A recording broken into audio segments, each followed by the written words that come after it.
learn the language of the place I'm from, and I want to be able to converse with people I work with who are first language Welsh speakers.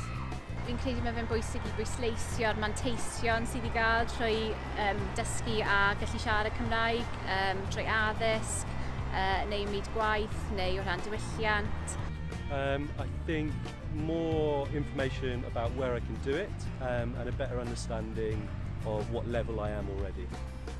Fi'n meddwl falle jyst wneud fe apelio fel i'r pobl ifanc, falle wneud e'n fel brand fe'n fwy cool, achos mae pobl yn teimlo fel bod rhaid nhw siarad Cymraeg achos yr ysgol, a mae rhaid dysgu nhw bod e'n really bwysig am fel cael swydd, a bod fi'n ffeindio fe nawr really helpu pan fi'n edrych am swydd. So for my children being able to speak Welsh, I know that one, they have an identity, they are proud to speak the language of their country, and two, I know it's going to open a lot of doors for them as they progress through their careers.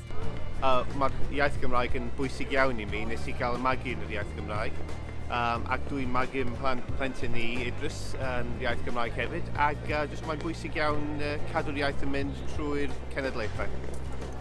I fi fi'n meddwl just gweithio a byw yng Nghaerdydd, lle dwi'n gweithio a byw. Mae'n bwysig iawn ac fi wedi symud nôl o'r Llundain a cael y Cymraeg ar fy ochr I cael swydd newydd. Mae wedi bod yn mantais enfawr.